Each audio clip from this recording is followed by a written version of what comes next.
Ojo con esto, el toque de queda, solución o problema.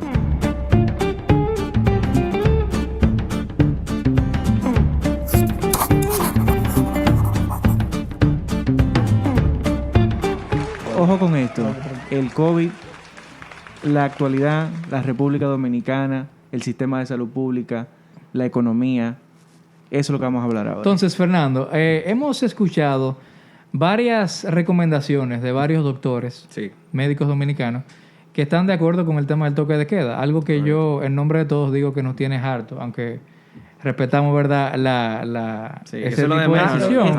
Estamos educadamente hartos. Educadamente hartos del toque de queda. Pero he escuchado médicos hablando de que debería colocarse un toque de queda que sea hasta las 3 de la tarde. Sabemos que el toque de queda en República Dominicana actualmente es hasta las 7 de la tarde que inicia. Eso es con la finalidad de querer frenar el contagio del COVID, la propagación.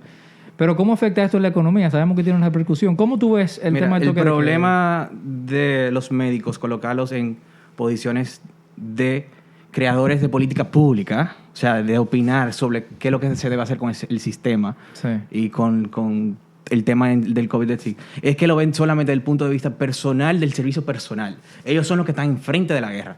Ellos son los que están en la primera línea del campo de batalla. Por lo tanto, lo ven desde ese punto de vista. Pero tienen que tomar, la persona que esté en posiciones de crear política pública, tienen que tomar todos los factores en cuenta. Que tú dices no solamente un solo factor o sea, en cuenta. que tú puedes decir que los médicos están midiendo el factor clínico vamos a decir... Que es un solo factor. Exacto. Y ni siquiera el factor epidemiológico, que es ya se trata de la epidemia en sí estructuralmente. Tampoco lo están viendo desde ese punto de vista, porque lo primero que se debe saber, y esto se muestra en todas las gráficas de la epidemiológica sobre la curva del virus, es que cuando se aplana la curva demasiado, se aplana también y se expande la permanencia del virus en el tiempo.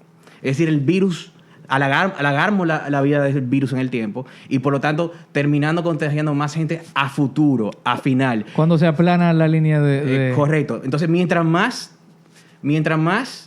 alta es la curva, igualmente más corto y más altos son los picos, más corto es el tiempo de la permanencia del virus en el tiempo. Y para decirlo de una forma, un punto de vista un poco más científico, es lo que se llama bajar la tasa de contacto y tasa de reproducción por debajo de 1. Esa es la tasa que una sola persona contagia en promedio. Una persona con el virus es el número de personas que contagia en promedio. Una vez esa tasa baja por debajo de 1, el virus se elimina automáticamente por matemática simple y estadística simple. Tampoco es que se debe abrir totalmente todo sin ningún tipo de restricción, porque hay un solo límite. Hay un solo límite a este cálculo de una inmunidad de rebaño, que no debe pasar la capacidad del sistema. Es decir, lo ideal es que la curva del virus esté justo por debajo de la línea de la capacidad del sistema, o un poco por debajo, vamos a decir, de la capacidad hospitalaria en otro sentido. Pero se hablaba de que la capacidad hospitalaria en República Dominicana iba a colapsar. Sí, correcto. O sea, que en este caso tú ves propio el toque de queda, ¿no?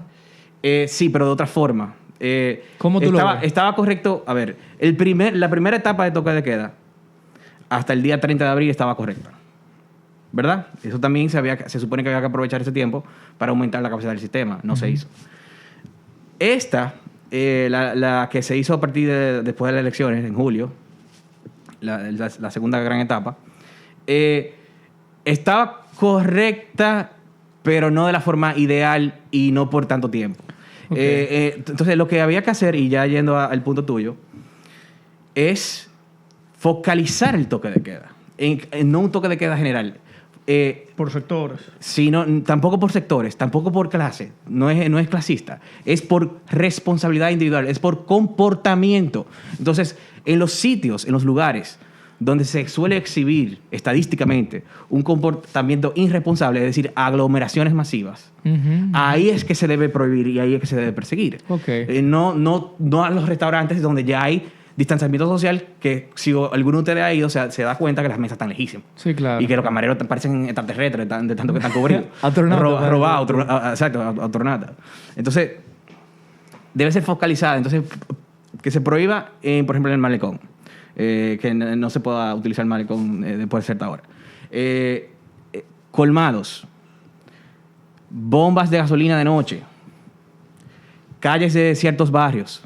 Sí. Monumento de Santiago. Ahora, ¿por qué esto no es clasista? ¿Por qué esto no? Porque comienzan los demagogos a decir, ustedes son clasistas, racistas. No. Esto no tiene que ver con Aquí están los popis aquí hablando. Sí, esto no tiene que ver Hablando nada. sin saber. Esto no tiene que ver nada con clase. Porque si en el medio de Pentini o en el medio de Naco, unos irresponsables, jóvenes irresponsables se conviertan a juntar muchísimo, si eso pasa, también tiene que ser perseguido. Tiene que ver con comportamiento. Y si se trata de responsabilidad individual. Hay que meter preso a los popis también. Que no duermen con abanico. A los no popis saben lo también que hay que pasa meterlos calor. presos, perfecto. Pero claro que sí, ya todo el mundo hace. Pero dime una cosa, porque, o sea, me parece hasta un tanto teórico tu planteamiento, porque, o sea, compararnos a nosotros con un país nórdico de esa magnitud en cuanto a educación, en cuanto a sistema de salud, me parece como un poco distorsionado de nuestra realidad, porque al final del día, de por sí nosotros entramos en pandemia y ya el sistema de salud, por lo que se dice, estaba colapsado. Empezando por ahí. Eso es lo que se llama un argumento de autoridad, que es una falacia formal. Porque el hecho de que sea nórdico no quiere decir que en la misma estrategia no funcione.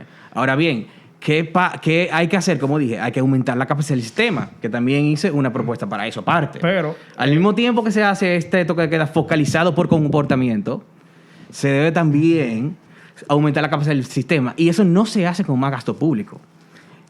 Como la mayoría de la gente piensa. Cuando tú dices la capacidad del sistema, Lo que aguanta. dámelo Más con hospitales, Más camas, más unidades de cuidado intensivo.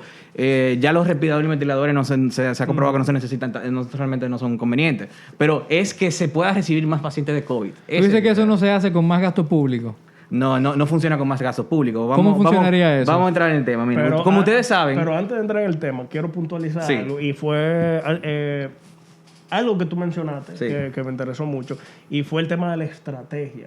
Sí. Algo que tú decías, Ricky, que bueno, nosotros vivimos en una realidad. La realidad de cualquier país nórdico es muy adversa, muy contraria a la realidad de República Dominicana, por todas las condiciones socioeconómicas, etcétera, que tú le puedas atañar a eso. Pero en virtud de las estrategias que me hace mucho sentido y mucha coherencia, pero aplicada. Por eso estamos hablando del toque de queda. Por eso estamos hablando del toque de queda focalizado. Sí, Los nórdicos no hicieron eso. Pero entonces, como nuestro sistema de salud no aguanta tanto, por eso que estamos proponiendo que haga un toque de queda focalizado. Perfecto. Y puede O incluso sea, ser... que tú estás de acuerdo con un toque de queda. Sí, pero focalizado, como te dije. Vamos a decir que Acuérdate un toque de queda persiguiendo las aglomeraciones masivas. inteligentemente aplicado. Sí, Aplicado. claro, porque lo que se dice... Ahora mismo lo O que sea, hay... o sea que ahora mismo no está aplicado. No, inteligentemente. ahora mismo es muy ineficiente. Ahora mismo lo que existe es un toque de queda para la clase Y media. yo comparto su Repito, ahora opinión, mismo lo que existe es un independientemente. toque de queda para la clase O media. sea, que el gobierno lo está haciendo mal. No se aplica bien, a los pobres, y también la mayoría de los empresarios millonarios tienen permiso. Entonces, Claro. realmente lo que estamos viendo es un toque de queda como a la misma clase que siempre sufre todo, la clase media. O sea, Entonces, podríamos decir es que ineficiente. que un toque de queda que lamentablemente entorpece el mismo flujo económico de Esa un es país. otra vertiente que se debe analizar. Las muertes de hambre que producen los toques de queda por desempleo a nivel mundial Son mayores. no son mayores. Es 64 veces mayor a las muertes por COVID. ¿Cómo medimos eso? Yo tengo los datos aquí. Mira, y esto es data mundial. Mira cómo se mide eso. Los empleos perdidos por cuarentena, de acuerdo a la estadística de la OIT, la Organización Internacional del Trabajo, Sí. son 400 millones a nivel mundial. Eso es anualizado, ¿verdad? Ok. Las muertes de hambre, las millones de personas de muerte de hambre que eso produce, son 109.5 millones de personas en un año. Van a morir 109.5 millones de personas en un año por muerte de hambre, que tiene que ver con este desempleo masivo, gracias a este toque, este año realizado. Y esa información viene de la FAO y del Programa Mundial de Alimentos de la ONU. Esto es ya una data mundial que ellos manejan todos los años. Este análisis no se puede hacer local porque no tenemos la fuente, no existe. Pero sí existe mundial con los parámetros. Pero más o menos un parámetro Entonces, regional, así que pudiéramos Entonces, decir... no, es que yo no entro yo no uso estadísticas que no existen. Eso yo no entro en fantasía. Yo entro en cosas que están avaladas por la evidencia empírica y la lógica. Claro. Entonces, pero vamos a seguir con el análisis mundial. O sea, que la ONU Entonces, no si funciona aquí en este país. ¿La qué? La ONE. no. Ajá. Bueno, Tranquilo, no, No, pero hable. Sí, no, pero ¿Funciona eso- o no funciona? No, en la mayoría de las cosas no. Con algunas estadísticas sí. El Banco Mundial sí tiene algunas estadísticas que más o menos funcionan, pero también lo obtiene de... Claro, el Banco Mundial. Estoy hablando de la ONU. Pues no, pero tiene que ver. Están dependientes. Las Sí, universidades son pero- independientes. sí, son pero independientes. olvídate, que en Pero nada. escala no están igual. No, pero la ONU, como usted bien sabe... La ONE. La ONU. Bueno, sí, la ONU que tú me estás hablando. Sí, no, la ONU... Esa es la Organización Nacional de Estadística. La ONU alguna cosa sí, alguna cosa... pero eso es un tema un chimpa complejo. Que Tranquilo, después hablamos de ese tema. continúa. Después hablamos de ese ¿Pero en tema. privado o aquí? No, podemos hablar aquí del tema después. De verdad, porque no vamos a ir del tema demasiado. Entonces volviendo al asunto. Y ese número de muertes de hambre es mucho mayor a las muertes por COVID anualizadas, que serían 1.700.000 muertes. Ahora mismo hay solamente 800.000 muertes mundiales. Ya si anualizamos eso por el promedio diario, que son 4.800, es el promedio del mes pasado, pero anda por ahí.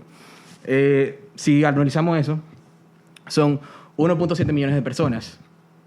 Entonces, mientras que las muertes de hambre son 109.5, 64 veces mayor. Claro. Entonces, ese factor no lo toman en cuenta los médicos. No toman en cuenta, solamente toman en cuenta de ellos dando el servicio personal, que están abrumados y se entiende. Pero por eso que no se debe colocar una persona médica tomando todas las decisiones. Tiene que ser alguien que analice absolutamente El macro. todo. Y Pero racional. espérate, porque la opinión médica es muy importante. Claro. Claro. O sea, Y por es eso es que vital. estamos haciendo el toque de queda focalizado.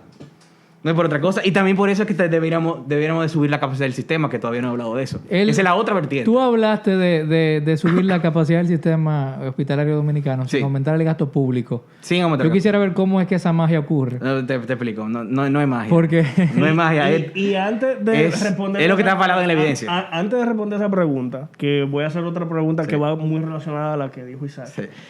En esos momentos, que también quiero escucharte, en estos momentos de crisis, hay varias aristas que se Sí. abren, muchísimas personas opinando y todo eso.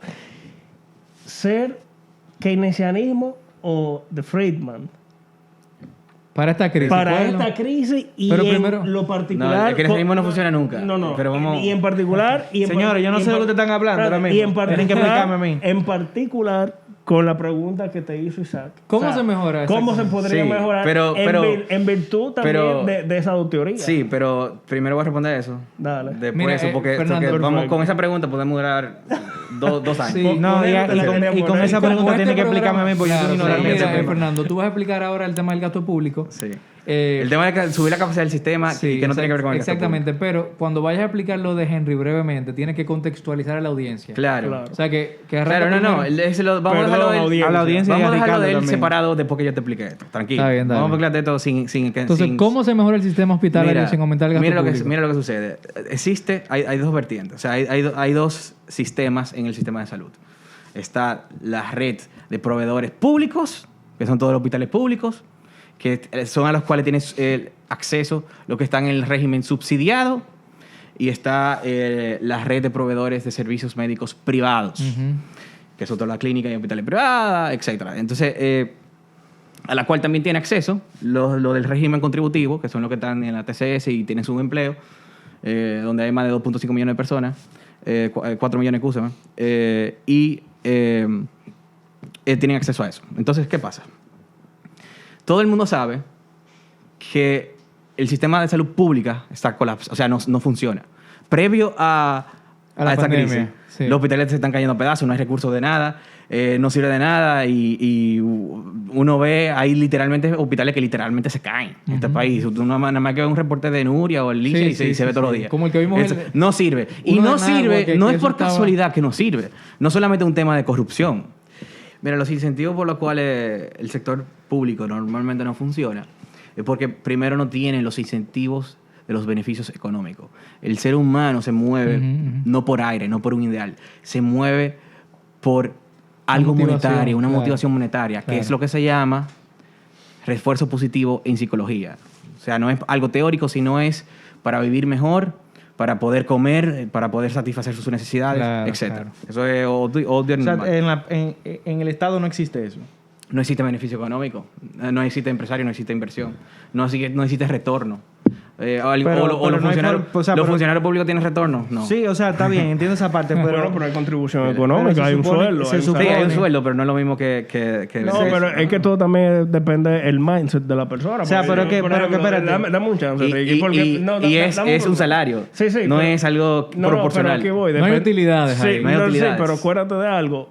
Depende del mindset, o sea, el pensamiento que tenga la persona con relación vamos a decir, a su objetivo. Yo conozco muchísimas personas, muchísimos funcionarios públicos, de verdad, que quizás estén en la escala mínima del triángulo, pero realmente lo hacen con pasión y no solamente con pasión, se sienten conformes con lo que perciben, que es muy difícil, pero hay esas personas. Entonces, hay un compromiso real. Exacto, y siempre van a ver, porque por ejemplo, no es lo mismo una persona que tenga un mindset de empresario, que lo que está viendo son sus utilidades, su rendimiento a corto, mediano y largo plazo, aparte, independientemente de su remuneración salarial que pueda tener, a una persona que haga o desempeñe una labor y que por eso devenga un salario. O sea, es también dependiendo del mindset de cada persona. Pero obviamente no hay un incentivo así como para tú querer innovar. Pero ya a nivel de conciencia, inconsciencia, no es la misma motivación. ¿Tú me entiendes? O sea, claro, hay políticos buenos que tienen buenos ideales y que se mueven mucho por eso y que trabajan mucho por eso, pero nunca,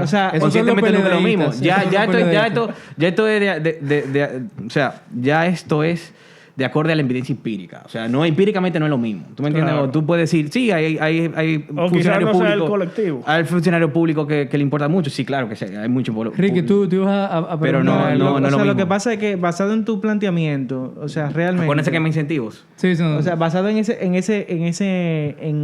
ese trasfondo de no incentivo, sí. Realmente, o sea, a nivel público, sí. Se pueden crear mecanismos que fomenten una proactividad y una competitividad. Por eso nosotros proponemos... Dentro de los organismos. Correcto, por eso nosotros proponemos el sistema voucher para el sistema de salud, de educación. Claro que se puede hacer. Ahora, nunca va a ser tan eficiente porque hay cosas que no se pueden, después entramos a eso. Pero sí se pueden crear. ¿Pero a costa de qué? ¿Tú me entiendes? Sí se puede insertar elementos e incentivos dentro del sistema público. Y por eso nosotros hablamos de los sistemas voucher en educación. ¿Se puede explicar brevemente lo que son esos sistemas voucher? Sí, es en español el llamado cheque escolar, en el cual en vez de subsidiar la oferta, se subsidia la demanda, se le da un cheque a todos los estudiantes públicos. Y así ellos tienen la elección de elegir si quieren ir a un colegio privado con ese cheque o si quieren seguir en el estatal, en la educación estatal, y eso crea competencia en el sistema. También crea beneficio económico en el sistema. Y por eso todos los sistemas voucher están en la cima de las pruebas PISA. Hay una correlación perfecta entre sistemas vouchers de educación y los mejores resultados en PISA y otros indicadores de educación. Eso está sumamente interesante. Sí, pero ojo, nunca va a ser mejor que el sector privado puro. Se puede mejorar, pero nunca va a ser mejor que el puro porque hay algunos incentivos que simplemente no pueden. Entonces, el segundo incentivo, Fernando. Entonces, volviendo al tema original de por qué no funciona el sector público en general por la falta de incentivos. Otra falta de incentivos es que no hay competencia. Es un monopolio. Entonces, tú no tienes riesgo de perder las ventas porque tiene una persona compitiendo. Claro. Pero cuando tú dices monopolio, ¿a qué tú te refieres? ¿Cómo? Cuando tú dices monopolio, ¿a qué tú te refieres exactamente? Que no tiene competencia. ¿Quién no tiene competencia? Es el sector privado, el sector público. Pero hay una... Bueno... Se supone que la competencia viene a través de las licitaciones. Sí, no, porque vamos a decir que teóricamente hablando y técnicamente hablando, tú que eres abogado, el Estado tiene un orden monopolista. Claro. Entonces, por eso quiero que tú le expliques a la audiencia. Claro, que legalmente tiene un monopolio, es decir, tiene toda la demanda, que no tiene una competencia, no hay otra persona que le compite dentro de ese sector. Claro. Entonces, por ejemplo, eso se puede visualizar también con el monopolio de la fuerza que tiene en sí. Es decir, se financia mediante nuestros impuestos y no tiene que salir a competir ofertando una mejor calidad a precio para financiarse con nosotros, con los consumidores, sino que lo obtiene mediante un mecanismo coercitivo, que son los impuestos, que no son voluntarios, porque el que no paga impuestos va preso o lo embargan. Claro. Por eso es que son coercitivos. Entonces, por eso es realmente son un monopolio, no tienen competencia. Bien, entonces, otro incentivo es que no hay dolientes. Asimismo, como existe el incentivo de los beneficios económicos, existe el otro incentivo a la negativa de que pueden quebrar, de que invirtieron su propio capital, su propio dolente, y que si no hacen un buen trabajo, quiebran y pierden todo su capital. Y hay otros incentivos también hay muchísimos, pero no... que no hay doliente porque el dinero del Estado es un dinero que se lo da el pueblo, o sea... No es un dinero que un privado invirtió de su propio capital. Claro, que ahí sí duele. Claro, ahí duele y ahí tú te matas, porque si no tú vas a desaparecer y vas a perder todo lo que invertiste. Claro. Entonces no tiene ese incentivo. Y por último, tampoco tiene el incentivo de un régimen de consecuencia, incluso laboralmente hablando. En el sector privado, tú haces algo malo, tú de una vez estás fuera. Claro, hay cuestiones como el pasivo laboral, la cesantía, que lo complican más, pero no se tolera... Y el tema político. No se tolera que con capital propio un empleado esté de vagamundo haciendo nada, o sea, que esté siendo súper ineficiente. Claro. En el sector público, por la naturaleza... Pero eso tiene más que ver con la idiosincrasia de cómo manejan los funcionarios sus administraciones públicas. Te explico un poco qué tiene que ver, un poco más profundo que eso. Sí, tiene que ver con la naturaleza política también. ¿Con la qué, perdón? La naturaleza política. Tiene que ver con la naturaleza política. Porque son muchos de los que están en la nómina son los que ayudan a los candidatos. Los amiguitos. A ganar. Los compañeritos, como los se llaman. compañeritos. Tiene que ver con eso. Totalmente. Muy bien. Entonces... Esos no son todos, pero son los principales. Claro. Nosotros tenemos que ir cerrando, amigos. Pero, por último, Henry había hecho una pregunta. Entonces, pero no hablamos de cómo el sector privado y cómo íbamos a incrementar la capacidad del sistema en el sector privado. Pues menciónalo brevemente eso, sí. Porque porque eso es todo. O sea, el público no funciona como quiera. Entonces, lo que hay ahora mismo es las red proveedores de servicios médicos privadas, o sea, clínicas privadas, hospitales privados, que han tenido problemas, como ustedes bien saben, a pesar de que hay una demanda por COVID, o sea, una necesidad, un dinero, no están aprovechando esa demanda y subiendo sus ofertas, que es natural en el mercado que se aproveche. Una vez se sube la demanda, la oferta le cae atrás. Pero ¿por qué no pasa? ¿Por qué no hay más camas, más cuidado intensivo? ¿Por qué estamos lentos con ese tema? Esa es la pregunta del millón. Esa es la pregunta del millón. Porque existe un acuerdo en el cual se metió el COVID liderado por SENASA, entre las ARS, o sea, las aseguradoras de riesgos laborales, y los proveedores dígase clínicas privados, clínicas y hospitales. En lo cual se vendió como acuerdo y legalmente está como si fuera un acuerdo, o sea, como si fuera parte del libre mercado, pero realmente no es un acuerdo. Cuando se le pregunta a un médico, y la mayoría te va a decir que fue algo impuesto, porque ahí estaba involucrado SENASA, que es el gobierno, fue algo impuesto mediante la fuerza y que no es rentable para ellos. Entonces, ¿pero cuál fue el acuerdo? No, tiene que ver con la cobertura o sea, ahí está en la tasa, tú puedes entrar y tú puedes verlo. O sea, no me voy a poner a desglosar cada cosa, pero el punto es que lo que le pagan a los médicos no es compensable y le están dejando pérdidas por los pacientes de COVID. Entonces, lo que... ahí hay un tema. Ahí hay un tema. O sea, tú lo que me estás diciendo pero la solución, porque la gente no entiende esta parte. La solución es liberalizarlo, que lleguen a un acuerdo real, no poner es un control de precio, no poner ese control de precio fantasma, porque es un control de precio escondido realmente, y la oferta para captar esa ganancia de una vez se equipara con la demanda que hay. O sea, va a haber más camas, de inmediato aparecen la cama, de inmediato aparecen el cuidado intensivo, de inmediato aparece todo lo que se necesita, todos los equipos y los médicos en sí. Ahora bien, entonces te van a decir, ¿pero los precios van a subir? Sí, con la demanda los precios suben. Pero ¿qué pasa? Siempre, después bajan. ¿Y por qué baja después? Después de un tipecito, vuelve a bajar y se estabiliza. ¿Por qué? Porque por esa información y señal que emite el mercado de que hay una ganancia extra ahí, de una nueva demanda extra ahí, entran nuevos competidores, entran nuevas personas que quieren entrar y por la competencia los precios bajan. Eso siempre pasa, y aquí pasó al principio de la pandemia con los huevos, por ejemplo. ¿No se acuerdan de la primera semana que los huevos subieron muchísimo? Sí, el papel de baño. Y cuando vieron que había una ganancia extra... Ese fue rápido, ese pico. Y después bajaron. Cuando ven que Entonces, ¿qué pasa cuando ponemos un control de precio? Que es algo ignorante, que es algo que, por ejemplo, propuso Leonel Fernández. Había que controlar los precios de los huevos. Eso es una ignorancia económica completa. Porque lo único que crea es escasez, que es lo que está pasando ahora, una escasez en la oferta, y no deja que los precios de nuevo se estabilicen. Entonces, ignorantemente, crea una escasez, más gente se mueren y tampoco deja que los precios se estabilicen después. De hecho, yo voy a recomendar un libro. Hay un libro que... Ojo, señores, con el libro. Que se llama 4.000 años de precios, de controles de precios y salarios, de Schuttinger, alemán, que tiene precisamente 4.000 años de evidencia de que los controles de precios y salarios no funcionan. Nunca en la historia. Wow. No funcionaron ni en la antigua Mesopotamia, ni en la antigua Grecia, ni en el Imperio Romano, ni en la Edad Media, que había muchísimo, por cierto, ni en la Revolución Francesa, ni en ningún lado. Claro. Ni en los regímenes comunistas. Y por eso quiero hacer una breve intervención, haciendo una acotación a lo que dice Fernando. Y realmente, como él dice, o sea, históricamente nunca han funcionado. Y es porque siempre se ha dicho míticamente que el mercado responde solo. ¿En qué sentido? O sea, nosotros vemos una economía subyacente, como es la economía, por ejemplo, en los mercados financieros, pero también nosotros vemos una economía real, que es la que todo el mundo ve, la del intercambio, papeleta, etcétera, etcétera, etcétera.